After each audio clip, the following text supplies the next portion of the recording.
तो हेलो दोस्तों, आप लोग कैसे हैं। मैं आपका अपना सिंह करूर सर और मेरा YouTube channel Singh Karur classes में आपका स्वागत है, अभिनंदन है, वंदन है। आज हम क्लास 12 का बायोलॉजी लेकर आए हैं और बायोलॉजी के अंतर्गत हम पढ़ रहे हैं तीसरा अध्याय मानव जनन। तो अभी तक हमने मानव जनन को तीन स्टेप में अध्ययन कर रहे हैं। तीन अध्ययन स्टेप में बांटकर उसका अध्ययन करते हैं। पहला जो स्टेप था निषेचन पूर्व घटनाएं, यानी कि निषेचन के पहले की जो घटनाएं होती हैं उसे हम निषेचन पूर्व घटनाएं कहते हैं। इसके बाद जब निषेचन पूर्व घटनाएं प्रारंभ खत्म हो जाती हैं तो उसके बाद निषेचन होता है, यानी फर्टिलाइजेशन होता है। इसके बाद जो तीसरा टॉपिक है इसमें हम अध्ययन करते हैं, तीसरा स्टेप है निषेचन पश्च घटनाएं, यानी निषेचन पूर्व घटनाएं, निषेचन और निषेचन पश्च घटनाएं। तो जो निषेचन पूर्व घटनाएं होती हैं, जब नर और मादा दोनों जब विकसित मतलब इनमें जो जननांग विकसित हो जाते हैं तो इनमें से क्या होते हैं कि ओवम यानी कि युग्मक बनते हैं। क्या बनते हैं? युग्मक का निर्माण होता है। तो नर में नर युग्मक बनते हैं जिसे हम शुक्राणु कहते हैं, और मादा में मादा युग्मक बनते हैं जिसे हम अंडाणु कहते हैं। तो इनके बनने की प्रक्रिया को हम क्या कहते हैं? युग्मक जनन कहते हैं।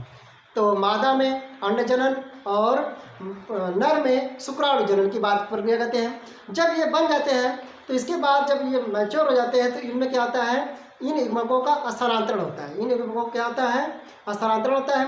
तो हम मानव के बारे में पढ़ रहे हैं, तो हम मानव की जब बात करते हैं तो मानव क्या करता है कि संभोग या सहवाग के माध्यम से अपने शुक्राणु को मादा के अंदर प्रवेश कर देता है, यानी कि छोड़ देता है, स्खलित कर देता है। अपने शुक्राणु को मादा के अंदर क्या करता है? स्खलित कर देता है। और हमने बताया था कि एक बार में स्खलित होने में कम से कम 18 से 20 करोड़ शुक्राणु स्खलित होते हैं एक बार में। एक बार सब सहवास करते हैं, जब स्खलित करते हैं मादा जो नर जो होता है मादा जो छोड़ता है लगभग 18 से 20 करोड़ शुक्राणु छोड़ते हैं। तो ये जो है मादा जो पुरुष होता है अपने शुक्राणु को मादा के यौन में छोड़ता है। कहाँ स्खलित करता है? मादा की यौन में। फिर धीरे धीरे इसमें जो गर्भाशय पहुँचते हैं, गर्भाशय में कई प्रकार के क्षारीय पदार्थ, अम्लीय पदार्थ होते हैं। इन माध्यमों से होते हुए काफ़ी नष्ट हो जाते हैं। फिर धीरे धीरे पहुँचते ये कहाँ पहुँच जाते हैं? फैलोपियन ट्यूब में। यह जो है फैलोपियन ट्यूब होती है, यानी कि अंडवाहिनी या डिम्बवाहिनी कहते हैं, इसमें पहुँचते हैं। दूसरी ओर क्या होता है कि यहाँ पे जो मादा होती है, मादा में क्या होता है कि अंडाणु का निर्माण होता है। ये अंडाणु का निर्माण मादा के जननांग के जो मुख्य जननांग जिसे हम प्राथमिक जनन अंग कहते हैं, जिसका नाम अंडाशय होता है, अंडाशय है। और इस अंडाशय में ओवम का यानी कि अंडाणु का निर्माण होता है। तो इसमें होता क्या है कि सबसे पहले क्या होता है कि हमने बताया था पिछले वीडियो में आपको कि जो मादा होती है जब ये अपने माँ के गर्भ में होती है तभी इनमें जो कुछ अंडाणु बन जाते हैं, लगभग 4 लाख अंडाणु बन जाते हैं। लेकिन यह अल्प विकसित होते हैं। ये कैसे होते हैं? अल्प विकसित, मैच्योर होते हैं। इसके जननांग विकसित होते हैं। जब इसके जननांग विकसित होते हैं, जब इनमें जननांग विकसित होते हैं तो मेंस्ट्रुएशन साइकिल। तो मेंस्ट्रुएशन साइकिल क्या होता है कि इसके पहले ही यह जो फॉलिक्यूल होते हैं ये धीरे धीरे मैच्योर होने लगते हैं। और जो अंडाणु होता है यानी जो फॉलिक्यूल होता है इसके ये पूर्ण रूप से जब मैच्योर हो जाता है तो इसे हम क्या कहते हैं? ग्राफियन फॉलिक्यूल कहते हैं। इसे हम क्या कहते हैं? ग्राफियन फॉलिक्यूल कहते हैं। अब जो ग्राफियन फॉलिक्यूल होता है जब मैच्योर हो जाता है तो इसमें जो होते हैं कुछ हार्मोन्स होते हैं। ये हार्मोन्स स्रावित करके वो क्या करते हैं कि जो ग्राफियन फॉलिक्यूल की जो दीवार होती है उसको वो फट जाती है, और जब फटती है तो वहाँ से अंडाणु बाहर निकल आते हैं। ठीक है। और यहाँ पे जो इसके जो आवरण बचते हैं जिसे हम क्या कहते हैं? कार्पस लूटियम कहते हैं। इसे हम क्या कहते हैं? कार्पस लूटियम कहते हैं। और जैसे अंडाणु बाहर होता है ये जो फेमरी होता है यानी इसे हम झालर कहते हैं, इसमें जो होते हैं कि अंगुलियों से प्रवर्ध निकले होते हैं। इसमें कैसे होते हैं? अंगुलियों जैसे प्रवर्ध निकले होते हैं। और ये प्रवर्ध के द्वारा यानी ये जो प्रवर्ध क्या करता है? अंडा को अपने ओर खींच लेता है। अंडाणु क्या करता है? खींच लेता है अपनी ओर। और ये कहाँ पहुँच जाता है? अंडाणु इस समय पहुँचता है, एम्पुला में पहुँच जाता है। और एम्पुला में ये लगभग 12 से 14 घंटे तक रहता है। किस अवस्था में रहता है? ओवम अनफर्टिलाइज्ड, मतलब ये निषेचन के पहले जो होता है, जब निषेचित नहीं होता है उसके पहले की प्रक्रिया। तो अंडे क्या होते हैं? फेमरी में रहते हैं, अंडाणु टेम्परी नहीं, एम्पुला में रहता है। अब इधर से क्या होता है, अगर संभोग क्रिया होती है, सपोज अगर संभोग क्रिया होती है नर और मादा के बीच में, तो जो इसके शुक्राणु होते हैं यह भी तैरते तैरते कहाँ पहुँच जाते हैं, इस्थमस में, ठीक है। और ये जो जैसे ये इस्थमस में पहुँचता है तुरंत ये जो अंडाणु होती है जो, यह भी दौड़ के कहाँ पहुँच जाता है, जो एम्पुलरी और इस्थमस जंक्शन होता है, यानी कि यह भाग जो होता है, यह भाग यहाँ पे जो होता है इस्थमस होता है, यह जो भाग होता है यहाँ पे इस्थमस होता है और इस्थमस, ठीक। और यहाँ पे जो नीचे वाला भाग होता है जिसे हम एम्पुला कहते हैं। अब इनके दोनों के बीच में एक स्थान होता है जहाँ पे एम्पुला और इस्थमस दोनों आपस में जुड़ते हैं, उस स्थान को हम क्या कहते हैं, एम्पुलरी इस्थमस जंक्शन कहते हैं। उस स्थान को हम क्या कहते हैं, एम्पुलरी इस्थमस जंक्शन कहते हैं। और उसी जंक्शन पर अंडाणु और शुक्राणु आपस में संलयनित होते हैं, मिलते हैं, फ्यूज होते हैं। और जब फ्यूज होते हैं तो इस प्रक्रिया को हम क्या कहते हैं, फर्टिलाइजेशन कहते हैं। यानी अंडाणु और शुक्राणु के आपस में मिलने यानी फ्यूज होने की प्रक्रिया को हम क्या कहते हैं, फर्टिलाइजेशन यानी निषेचन कहते हैं। अब जब निषेचन प्रक्रिया हो जाती है तो उसके बाद क्या होता है कि जायगोट बनता है, यानी युग्मनज का निर्माण होता है। किसका निर्माण होता है, जायगोट यानी युग्मनज का निर्माण होता है। और ये जो जब युग्मनज का जब निर्माण होता है तो इसमें जो होता है युग्मनज में तुरंत 1 घंटे बाद ही विदलन प्रक्रिया प्रारंभ हो जाती है, यानी क्लीवेज, यानी कि इस युग्मनज में विदलन की यानी विखंडन की प्रक्रिया क्या होती है, प्रारंभ होती है। सबसे पहले क्या होता है कि जो जायगोट में जो डीएनए होते हैं, यानी कि अब क्या होता है कि जो गुणसूत्र दोनों को मिलकर आपस में जो गुणसूत्र होते हैं द्विगुणित 2n बनाते हैं। अब यहाँ पे जो डीएनए होते हैं दोनों को जो मिलने से जो डीएनए बनता है, नर युग्मक और मादा युग्मक जब मिलते हैं तो उनके तो जो आनुवंशिक पदार्थ होते हैं आपस में भी मिलते हैं, आनुवंशिक पदार्थ भी आपस में मिलते हैं और वह एक नया डीएनए बनाते हैं। और जैसे जायगोट बनता है इसमें विदलन प्रारंभ हो जाता है 1 घंटे बाद ही।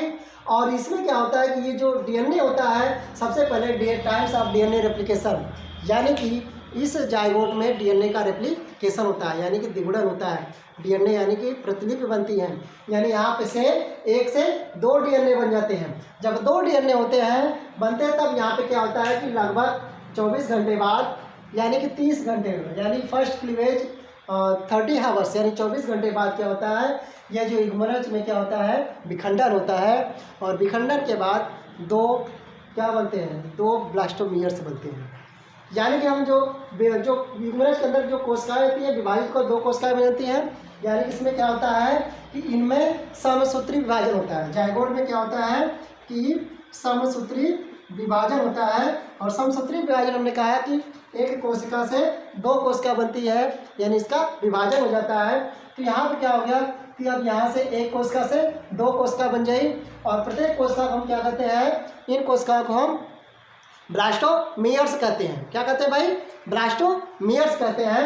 अब ये जो विभाजन लगातार चलता रहता है, प्रथम विभाजन में 2 बनते हैं, सेकंड जब समसूत्री विभाजन होता है तो 4 हो जाते हैं, 2 का 4 होता है। थर्ड जो होता है 4 का 8 होता है।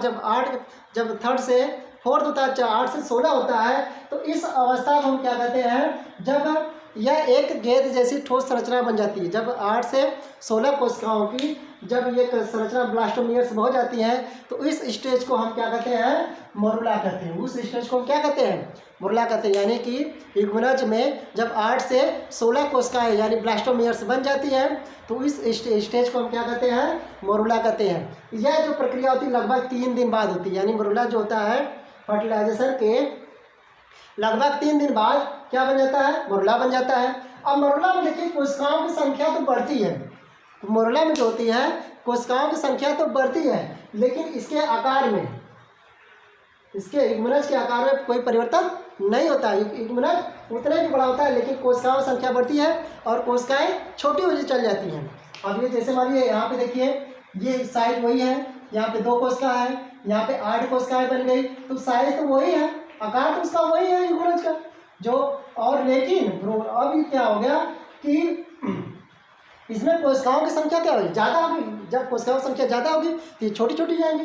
तो जब 8 से 16 कोशिकाएं बन जाती हैं उस स्टेज को हम क्या कहते हैं, मोरुला कहते हैं। तो मोरुला में हमने कहा कि इसके आकार में परिवर्तन नहीं होता, लेकिन कोशिकाओं की संख्या में लगातार वृद्धि होती रहती है। अब ये जो 3 दिन बाद, लगभग 3 से 4 दिन बाद, यह कहाँ को ये जो एम्ब्रियो होते हैं ये कहाँ को जाता है, गर्भाशय में। अब ये भ्रूण कहलाता है। ये क्या कहलाता है, भ्रूण कहेंगे, इस तरह से इसको एम्ब्रियो कहेंगे। अब जब ये गर्भाशय में पहुंच जाता है तो लगभग 3 से 4 दिन तक ये जो गर्भाशय में तैरता रहता है। और ये जो आपको दिखाई दे रहा है यह गर्भाशय दूध बोलते हैं इसे।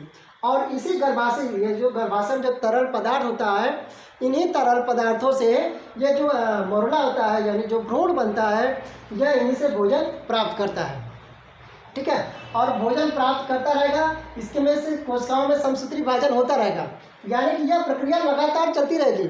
समसूत्री विभाजन की जो प्रक्रिया जो है लगातार जो चलती रहेगी। अब आगे चल के ये जो कोशिकाएं होती हैं धीरे धीरे विकसित होकर 3 से 4 दिन तक यहाँ पे रहती हैं। तो अब ये जो होता है ब्लास्टोसिस्ट बन जाती है। ये जो कोशिकाएं होती है मुरला क्या है, अब जब 16 से 32 कोशिकाएं होती हैं तो उस स्टेज को हम क्या कहते हैं, ब्लास्टोसिस्ट कहते हैं। और ब्लास्टोसिस्ट बनने की प्रक्रिया जो होती है लगभग 5 से 6 दिन बाद होती है। तो कितने 5 से 6 दिन बाद, यानी फर्टिलाइजेशन से लगभग 5 से 6 दिन बाद ब्लास्टोसिस्ट बनता है। ब्लास्टोसिस्ट में देखिए कि 2 प्रकार की कोशिकाएं होती हैं। एक जो होता है यहाँ जो खाली स्थान होता है इसे हम ब्लास्टोसील कहते हैं। जो रिक्त स्थान होता है इसे हम क्या कहते हैं, ब्लास्टोसील कहते हैं। और इसके जो किनारे की जो कोशिकाएं होती हैं, अब यहाँ पर क्या होता है कि धीरे धीरे हमने ये देखिए जो युग्मनज होता है, यह जो भ्रूण होता है, मुरला होता है, यह दोहरी झिल्ली से घिरा होता है जिसे हम जोना पेलुसुडा कहते हैं। यानी कि जो अंडाण होता है, यानी यहाँ पर ये तो क्या होता है, दोहरी झिल्ली से घिरा हुआ, और ये जो झिल्ली होती है इसे हम क्या कहते हैं, जोना पेलुसुडा कहते हैं। अब ये धीरे धीरे क्या होता है, जब ब्लास्टोसिस्ट बनने लगता है तो ये धीरे धीरे जो जोना पेलुसिडा है धीरे धीरे नष्ट होने लगती है, यानी धीरे धीरे विलुप्त होने लगती हैं। अब इसमें जो होता है कोशिकाएं बन जाती हैं। अब इसमें जो होता है जो इधर एक किनारे होते हैं, यानी कि जो कोशिकाएं किनारे पे ये जो होती है ये ट्रोफोब्लास्ट कहलाती हैं। और अंदर की जो कोशिकाएं होती है इसमें जो घुंडी जैसी संरचना होती है इसे हम एम्ब्रियोनिक घुंडी कहते हैं, या हम ब्रोडी घुंडी या एम्ब्रियोनिक नोब कहते हैं। ठीक है, यानी कि ये ब्लास्टोसिस्ट बनता है। ब्लास्टोसिस्ट के 2 भाग होते हैं। एक जो अंदर जो कोशिकाएं होती हैं 32, उसे हम कौन सी कोशिकाएं कहती हैं, इसे हम ब्लास्टो, ये तो ब्लास्टोमियर से होती हैं। और ये क्या होती है, ये जो कोशिकाएं होती है एम्ब्रियोनिक प्रॉपर होती हैं। क्या होती है, एम्ब्रियोनिक प्रॉपर कोशिकाएं होती हैं, यानी कि यह भ्रूण प्रॉपर के कार्य, यानी कि यह अंग का निर्माण करती है। ये आगे चल क्या करती है, भ्रूण बनाती हैं और भ्रूण से धीरे धीरे अंगों का निर्माण होता है। अब ये जो होती है किनारे की जो कोशिकाएं होती हैं ये चपटी होती हैं, और इसे हम क्या कहते हैं, ट्रोफोब्लास्ट कहते हैं। और ट्रोफोब्लास्ट से आगे चलकर क्या बनाता है, प्लेसेंटा या अपरा का निर्माण करता है। तो अब देखिए यहाँ पे देखिए ये प्रक्रिया हो रही है, ब्लास्टोसिस्ट बन के तैर रहा है। अब धीरे धीरे लगभग 7 से 8 दिन बाद, क्या होता है कि जो ब्लास्टोसिस्ट होती हैं, ये जो ब्लास्टोसिस्ट है ये धीरे धीरे क्या होती है, गर्भाशय की दीवार क्या पहुंचती है। तो जो गर्भाशय में होता है, गर्भाशय में 3 लेयर होती हैं। सबसे बाहर की जो लेयर होती है इसे हम पेरीमेट्रियम कहते हैं। उसके मिडिल का जो लेयर होती है इसे हम मायोमेट्रियम कहते हैं। और जो सबसे अंदर की जो लेयर होती है इसे हम एंडोमेट्रियम कहते हैं। इसे क्या कहते हैं, एंडोमेट्रियम कहते हैं। अब देखिए अब यहाँ पे इम्प्लांटेशन चालू हो जाता है। क्या चालू हो जाता है, इम्प्लांटेशन चालू हो जाता है, यानी कि यहाँ पे रोपण होता है। यानी भ्रूण का क्या होता है, गर्भाशय की दीवार के साथ जुड़ना, यानी कि ब्लास्टोसिस्ट, जिसे हम ब्लास्टोसिस्ट कहते हैं।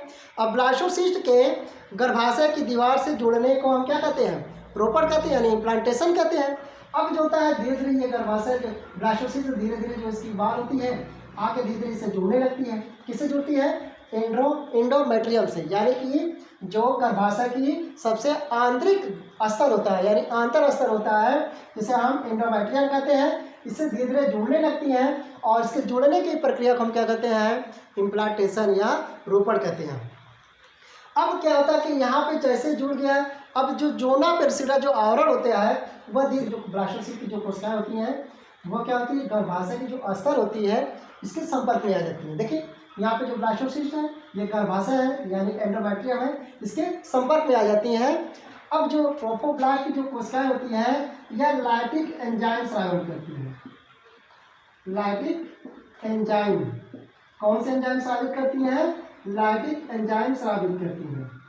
ठीक है भाई बच्चों, ये जो ट्रोफोब्लास्ट जो कोशिकाएं होती हैं यह क्या करती हैं? लैक्टिक एंजाइम श्रावण करती हैं। और जो लैक्टिक एंजाइम होता है यह एंडोमेट्रियम जो लेयर होती है, इसकी जो कोशिकाएं होती हैं, एंडोमेट्रियम लेयर की जो कोशिकाएं होती हैं इसको नष्ट करने लगती हैं और उसका धीरे धीरे भक्षण करती हैं, उसका नष्ट भी करती हैं और उनका भक्षण, यानी एंडोमेट्रियम की जो कोशिकाओं को क्या करती हैं? नष्ट करती हैं। कौन से? लैक्टिक एंजाइम, और उनका भक्षण भी करती हैं, यानी उसे नष्ट करके उनका भक्षण करने लगती हैं।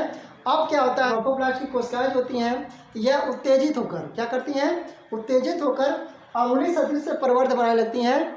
और क्या करती हैं? यहाँ पे अंगुलियों जैसी सदृश अंगुलियों जैसी संरचनाएं बनाने लगती हैं, जिसे हम क्या कहते हैं? रसांकुर कहते हैं, यानी कि बिलाई कहते हैं। ठीक, यह जो ट्रोफोब्लास्ट की जो कोशिकाएं होती हैं, यानी ट्रोफोब्लास्ट कोशिकाएं उत्तेजित होकर अंगुली जैसी प्रवर्ध बनाने लगती हैं और उस प्रवर्ध को हम क्या कहते हैं? यानी कि रसांकुर कहते हैं। उसे हम क्या कहते हैं? रसांकुर कहते हैं। और रसांकुर क्या होती हैं? ट्रोफोब्लास्ट जो रसांकुर होती हैं यह ट्रोफोब्लास्ट में क्या होती हैं कि तेजी से विभाजित हो। ट्रोफोब्लास्ट में क्या होती है? ये जो धीरे धीरे तेजी से क्या होती हैं? विभाजित होने लगती हैं। तेजी से में क्या होता है? विभाजन होता है। और विभाजन होकर क्या होती हैं कि सिंसाइशियल सेल्स बनाती हैं, जिसे हम यह बहुत सारे हो जाती है, जिसे हम क्या कहते हैं? यानी कि सिंसाइशियल ट्रोफोब्लास्ट कहते हैं। यानी कि क्या होती है? सिंसाइशियल हो जाती है, जिसे हम सिंसाइशियल ट्रोफोब्लास्ट कहते हैं। किसे? जब ये अंगुली से प्रवर्ध निकलती है उसे हम क्या, और इसमें क्या होता है? विभाजन होता है। जैसे ये प्रवर्धों यानी रसांकुरों में क्या होता है? तेजी से विभाजन होता है, जिसे सिंसाइशियल हो जाती है। और आगे चल के इसे हम क्या कहते हैं?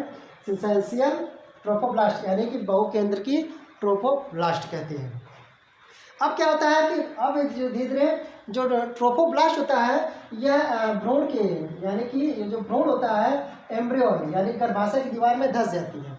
अब क्या होता है? इसमें धंस जाती है और जो एंडोमेट्रियम लेयर होता है यह चारों ओर से क्या करता है? भ्रूण को घेर लेता है। ऐसे ये चारों ओर से क्या करता है? जो ट्रोफोब्लास्ट होता है, यानी कि जो ब्लास्टोसिस्ट होता है उसे चारों ओर से क्या करता है? घेर लेता है। और इसी प्रक्रिया को, यानी कि अब ये प्रक्रिया क्या कहलाती है? इम्प्लांटेशन कहलाती है। इस प्रक्रिया को हम क्या कहते हैं? इम्प्लांटेशन कहते हैं। यानी कि हम कह सकते हैं कि इस प्रकार गर्भाशय की दीवार से भ्रूण की बहुकोशिकीय ट्रोफोब्लास्ट के जोड़ने की प्रक्रिया को हम क्या कहते हैं? इम्प्लांटेशन या रोपण कहते हैं। तो प्रारंभ में क्या होता है? रसांकुर के चारों ओर क्या होते हैं कि कुछ रसांकुर, यानी चारों ओर प्रारंभ में भ्रूण के चारों ओर रसांकुर निकले होते हैं। प्रारंभ में क्या होते हैं? भ्रूण के चारों ओर क्या होते हैं? रसांकुर निकले होते हैं, किंतु बाद में केवल एक स्थान पर रह जाए किंतु यह बाद में केवल एक स्थान पर रह जाते हैं। और क्या होता है? तथा गर्भाशय की दीवार के साथ अपरा या प्लेसेंटा बनाते हैं। यानी कि जो रसांकुर होते हैं यह क्या होते हैं? रसांकुर क्या होते हैं कि यह भ्रूण के चारों ओर निकले होते हैं और बाद में रह जाते हैं, और बाद में ये क्या करते हैं? भ्रूण यानी प्लेसेंटा के बनाने की प्रक्रिया में निर्माण करते हैं। अब यहाँ पे जो ट्रोफोब्लास्ट होता है वह धीरे धीरे क्या हो, यानी कि जो जोना पेलिसुडा यह पूर्ण रूप से यहाँ पे विलुप्त हो गया है। अच्छा, जोना पेलिसुडा का जो मुख्य कार्य होता है वह जोना पेलिसुडा क्या करती है? ब्लास्टोसिस्ट का असमान स्थानों पर रोपण से वो रोकता है, तब तक जब तक वह खत्म नहीं होता है। यानी कि वह कब विलुप्त होता है? जब ट्रोफोब्लास्ट एक उचित स्थान पर, यानी कि जहाँ पे उसे जुड़ना चाहिए गर्भ के एंडोमेट्रियम लेयर के साथ, गर्भाशय के एंडोमेट्रियम लेयर के साथ जब तक उचित स्थान पर नहीं रोपित हो जाती है, जुड़ जाती है, तब तक जोना पेलिसुडा क्या करती है? ट्रोफोब्लास्ट का रक्षा करती है। और जैसे ये ट्रोफोब्लास्ट जुड़ जाता है, ब्लास्टोसिस्ट जैसे जुड़ता है, ये जोना पेलिसुडा धीरे धीरे क्या होती है? नष्ट हो जाती है, खत्म होते हैं। अब क्या होता है कि जो यहाँ से जैसे जोना पेलिसुडा, जैसे ही यह ट्रोफोब्लास्ट यानी कि ब्लास्टोसिस्ट कोशिकाएं जब गर्भाशय से, यानी कि गर्भाशय की दीवार से जब संपर्क में आती है, जब जुड़ जाती हैं, जब इनकी चारों तरफ लेयर बन जाता है, तो यहाँ की जो ट्रोफोब्लास्ट कोशिकाएं होती हैं यह क्या करती हैं? कुछ प्रेगनेंसी हार्मोन का स्राव करती हैं। यानी कि सगर्भता हार्मोन का यह स्राव करती हैं। और इसमें होता क्या है कि ट्रोफोब्लास्ट के साथ ब्लास्टोसिस्ट के साथ ट्रोफोप्लास्ट जो होता है जरायुज कला यानी कि कोरियन, जरायुज कला यानी कि जरायुज कला मतलब उसे बोलते हैं कोरियन, भ्रूण की वाय कला यानी जो भ्रूण की वाय कला को बनाना शुरू कर देती है। ये जो हार्मोन जो होते हैं जब होते हैं तो जो ब्लास्टोसिस्ट होते हैं एंडोमेट्रियम लेयर यानी कि एंडोमेट्रियम के साथ कोरियनिक अपरा या प्लेसेंटा बनाना प्रारंभ करता है। यानी कि जो ब्लास्टोसिस्ट है ये जो ट्रोफोब्लास्ट हमने कहा एक कोशिकाएं चपटी होती हैं जो आगे चलकर अपरा या प्लेसेंटा का निर्माण करती हैं। और इसके अंदर की जो कोशिकाएं होती हैं जिसे हम क्या कहते हैं एम्ब्रियोनिक नोब यानी भ्रूणी घुंडी। और ये जो एम्ब्रियोनिक नोब जो होती है भ्रूणी घुंडी होती हैं यह एम्ब्रियो प्रॉपर यानी कि यही जो होती है आगे चल के भ्रूण बनाती हैं। और भ्रूण में ही एक कोशिकाएं विभिन्न शरीर के अंदर जो विभिन्न अंग होते हैं इन अंगों के निर्माण में भाग लेती हैं। बाकी जो ट्रोफोब्लास्ट कोशिकाएं होती हैं यह कोशिकाएं क्या करती हैं, हमने बताया कि ट्रोफोब्लास्ट कोशिकाएं अपरा बनाने का निर्माण करती हैं। तो हमने कहा कि जैसे ही यह जो एंडोमेट्रियम लेयर के साथ जुड़ जाता है तो यहाँ से कुछ प्रेगनेंसी हार्मोन स्रावित होते हैं। और यह जो प्रेगनेंसी हार्मोन क्या करता है कि जरायुज कला यानी कि एम्ब्रियन यानी भ्रूण कला वाय कला का बनना शुरू कर देता है यानी बनना प्रारंभ हो जाता है। और कोरियनिक अपरा या प्लेसेंटा बनाता है, अपरा या प्लेसेंटा। हम आपको आगे चल के बताएंगे कि अपरा या प्लेसेंटा क्या चीज़ है, उसे हम आंवला भी या क्या होता है इसके बारे में हम आगे से पढ़ेंगे। तो यहाँ पे क्या होता है जब इसका प्रारंभ होता है जो कोरियनिक कोशिकाएं होती हैं जो कोरियनिक कोशिकाएं होती है यानी कि जो प्लेसेंटा के बनाने में जो भाग लेती हैं कोशिकाएं जिसे हम ट्रोफोब्लास्ट कहते हैं, ये कोशिकाएं क्या करती हैं कि ह्यूमन कोरियनिक गोनाडोट्रोपिक हार्मोन का स्राव करती हैं। यानी कि कौन सा, ह्यूमन कोरियनिक गोनाडोट्रोपिक हार्मोन का स्राव करती हैं। ये जो कोशिकाएं होती हैं कोरियनिक जो कोशिकाएं होती हैं, कोरियनिक यानी जरायुज कला की जो कोशिकाएं होती हैं, ट्रोफोब्लास्ट की जो कोशिकाएं होती हैं, यह ह्यूमन कोरियनिक गोनाडोट्रोपिक हार्मोन का स्राव करती हैं। और ये जो हार्मोन होता है यह गर्भावस्था में पीयूष ग्रंथि के साथ 16वें सप्ताह से अपरा क्या करता है, अपरा यहाँ से एक आवश्यक मात्रा में प्रोजेस्टेरॉन का स्राव करने लगता है। प्रोजेस्टेरॉन हार्मोन का स्राव करता है। क्या करता है, प्रोजेस्टेरॉन हार्मोन का स्राव करने लगता है जिससे कार्पस लूटियम समाप्त होता है। अब क्या होता है, यह प्रक्रिया क्या होती है, यह प्रोजेस्टेरॉन हार्मोन का स्राव करता है और धीरे धीरे क्या होता है कार्पस लूटियम समाप्त हो जाती है। अब रोपण के साथ ही, अब यहाँ पे इम्प्लांटेशन के साथ ही यानी इम्प्लांटेशन के साथ ही पीयूष ग्रंथ के अन्य हार्मोन जो पीयूष ग्रंथ से यानी कि जो पिट्यूटरी ग्रंथ होती है इससे जो स्रावित अन्य हार्मोन्स जो होते हैं वह क्या करते हैं, दूध ग्रंथियाँ होती हैं तथा वक्ष के वृद्धि में सहायक होती हैं यानी कि वक्ष की वृद्धि करने लगती है। तो इस प्रकार से हमने पढ़ा इम्प्लांटेशन यानी कि भ्रूण का गर्भाशय के दीवार के साथ जुड़ना, ये प्रक्रिया क्या कहलाती है, इम्प्लांटेशन कहलाती है। अब हम आपको अगले वीडियो में यह पढ़ाएंगे कि गैस्ट्रुलेशन यानी कि गैस्ट्रुला भवन यानी गैस्ट्रुलेशन। अब गैस्ट्रुलेशन के दौरान क्या होता है कि ये जो लेयर होती है इनके द्वारा ये जो भ्रूण होता है इनमें अन्य प्रकार की कुछ लेयर बनने लगती हैं, परत बनने लगती हैं। और इन परतों से जैसे हमने बताया कि इन परतों से क्या होता है कि विभिन्न अंगों का निर्माण होता है। तो इसका हम अगले वीडियो में आपको बताएंगे। तब यह वीडियो आपको देखने के लिए बहुत बहुत धन्यवाद। अगर ये वीडियो मेरा पसंद आया हो तो इस वीडियो को लाइक करिए, शेयर करिए और सब्सक्राइब करिए और लोगों तक पहुंचाइए कि ये जो फ्री शिक्षा है यह लोगों तक पहुंचे। तब तक के लिए धन्यवाद।